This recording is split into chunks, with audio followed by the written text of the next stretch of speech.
Good morning, tubers and tubettes. This is Dave Dixon. We had a crazy rainstorm last night. It was pouring. I was so worried about my roof. I was editing some videos in my loft and I heard water coming down. I was like, what the heck is that? It sounded like a water hose or something. And it was just the water coming down the gutter so fast that it was making a pretty crazy sound to it. So they don't call them rainstorms anymore here in California. They call it an atmospheric river. So that's what we're having, is an atmospheric river. Today, 95% that it's going to rain. And I have two appointments, one at 4 o'clock and one at 6 o'clock. I did sell a pool, but this is not going on my pool channel. But I just wanted to say I did sell a pool, so now I'm up to 28 pools to go for the rest of the year. That's my goal, is to hit 28. And I'm talking to a person right now that wants to get signed up tomorrow at 3:30. The two that I have today are actually going to be second appointments, and so I'm hopeful on both of them. So maybe things are going to be working out a lot better. That would be really great. Great for me, great for my budget. So, and my projects too. So today what I'm going to talk about is I have a buddy, and he's 70 years old, and he's had this really, really sweet deal where he's able to stay in a house. It's actually just a couple of blocks from my house. And I think his rent is around, let's just say $1,300 a month. And that is great, because the house that's next door to me, which it is a nicer house next door to me, but when they were renting it a couple of years ago, they were renting it for $3,000 a month. So you can imagine he's getting a killer deal, and that's from a friend of his. So he just found out, but I was always thinking, and we were talking about van life and all these different things that I'm interested in. And I was always thinking about, well, what would happen if they sold that house, or the owner, that owns it, were to die, because he's 88 years old. And he said, oh no, I've been thinking about the same thing. I mean, where do you find a house, or he's thinking now a trailer park, when you're trying to move everything at 70 years old. That's going to be crazy. I know he might need some help taking some stuff to the dump, and I have a truck, so I can help him out. I would help him out. He's a good enough buddy that I would do that. But anyway, the person that owns his house is 88 years old, and his wife just died, I guess, from a lung cancer. She was in pretty bad shape. So the 88-year-old guy has a son, older son, living with him. Maybe he's in his 60s or something. They got a little place out of town here, a couple of acres, and they're going to sell it. And then he's going to, this older guy said that he's going to move into the house that my buddy is living in. So there goes his ability to have this great rent that he's been having for all these years. I mean, I think he's been there for 10 or 15 years. But then the question comes up, where is he going to live? And what are you going to find? I mean, I've heard about people having to do this, but I haven't really known anybody personally. So I'm probably going to talk a little bit about what he ends up doing. He has a daughter that lives in a really nice town where my family on my wife's side are buried up there in Grass Valley. So he might move up into that area, or, he likes this area a lot too. Now, the thing that throws the wrench into everything is that he's 70 years old, but he's still working, and he works at the same company that I work at. And everything was going good. He was getting paid, but then they laid him off, maybe like a month to 2 months ago. And so they're talking about bringing him back if we can sell some pools. And so I am trying to sell some pools, but things have gotten so slow that they laid him off. So now the question he has, and he's thinking about, is does he try to stay here and then try to get his job back? Because there's not a lot of jobs for 70-year-old guys, that are not that are, you know, pretty easy to do, which our job is pretty easy for him to do. He's been doing it for a long time.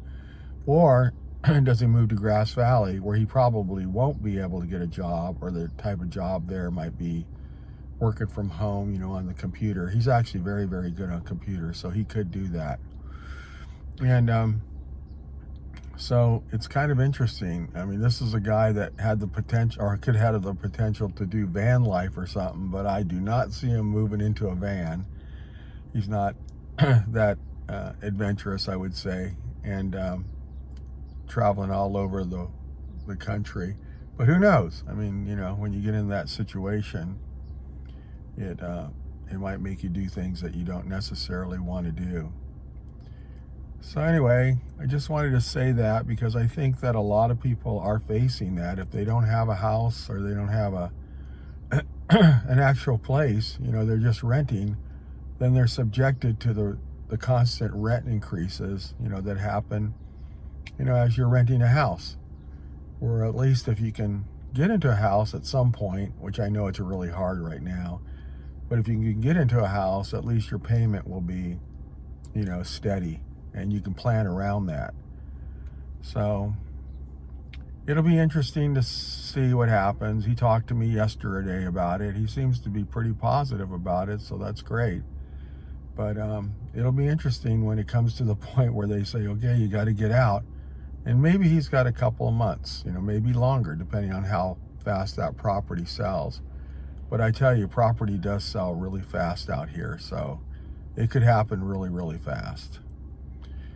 Anyway, I wanted to talk about the plight of my buddy, and it just makes me feel really grateful for the situation that I'm in. He did also get a divorce, so of course that's where you start to have a lot of problems. You end up selling the house, you have to split the money, and it actually makes both people in a worse situation, you know. But I understand, you know, people do get divorces. I did a pool for a divorce attorney, and he did ask me one time, he goes, hey Dave, do you know why divorces are so expensive? And that's all he did was divorces. I go, no, I don't know why they're so expensive. And he goes, because they're worth it.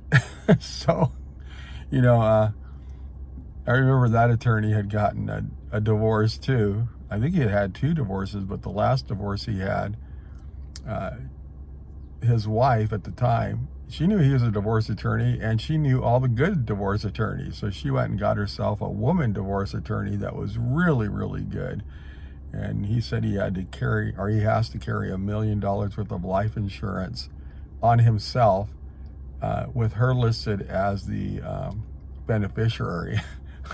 I know I'd never heard of that before, but I guess it makes sense to make sure that his assets, you know, that she's going to get something if something happens to him. But who knows, something might happen to her. But then he said if that happens, then then the money would have to go into a like a trust. So, oh my God, you know, an attorney marrying somebody, you know, it's bad.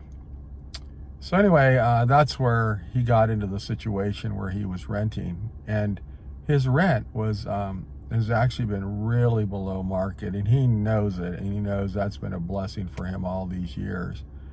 But with the advent of this landlord's wife dying, now they're looking at it like, we don't need this 2 acres that we have here in California, and so they're going to try to move into that house.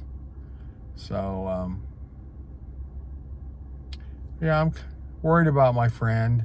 I'm actually more worried than I probably should be, but I can kind of see myself in his position. I'm not in that position at all, but I could see it from his position. And you know, when you get to be that old, it's really hard to have a lot of change. So even though he's saying what's going to happen in the future, I know it's going to actually be hard when it does happen. He told me that he might need some help, you know, taking trash to the dump, because he's got to get rid of a bunch of stuff and downsize. I told him I could help him out on that. So yeah, it can, you know, things like that can suddenly change your financial perspective. And in addition to that, he's actually unemployed right now, but they're talking about bringing him back, and I've talked to the owner. He's very adamant about he's going to bring him back, once we start to get some pools sold. I have one to turn in this week, and I have one to turn in on, or one to sign up on Friday at 3:30. And then I have a couple of good second appointments potential tonight. And then I'm supposed to walk a job on at 11 o'clock on Friday with the job superintendent. And it's a big job. It's a really, really big job. And so I might end up selling that one too. You never can tell. And then on the other hand, I may end up selling nothing. So at least I sold one, this week, and potentially one for tomorrow. And I kind of now feel like I need to try to sell so that he can get his job back, and be working full time there, because he sees what it's like on the other side, just collecting unemployment, and he's able to, cover all of his bills, but he's not saving anything, so now at a time when you're going to lose the house you're renting, being able to save a little bit is going to be really important. But then that will kind of make it so that he has to stay where he's at. So anyway, after the big rainstorm, supposed to have more rain coming in today. That was my big thought. I had talked to him yesterday and felt really bad for him. And it just made me feel, after I hung up, very blessed, to be in the situation that my wife and I are in. And we've been married for 36 years, so we're very, very comfortable with each other. I mean, I usually pray every morning and every night, and part of my prayer is to thank God for bringing her into my life and all that she does for me, to always, be appreciative of that. So it's the day before Valentine's, and I hope you guys that have a special person in your life are thinking about something. Don't go. My wife has said, don't get us anything. Promise me you won't get us anything. And we already had a Valentine's dinner, but it's still important to get them something. I mean, whether it's a card, it could be as simple as a card. It could even be a handmade card. But I'm going to go into town today and grab her something, just something special. I know she's not getting me anything, but that's okay. I really appreciate her being in my life. So anyway, happy Valentine's to you, and happy Valentine's to whoever loves you. Thank you very much, and I appreciate your time.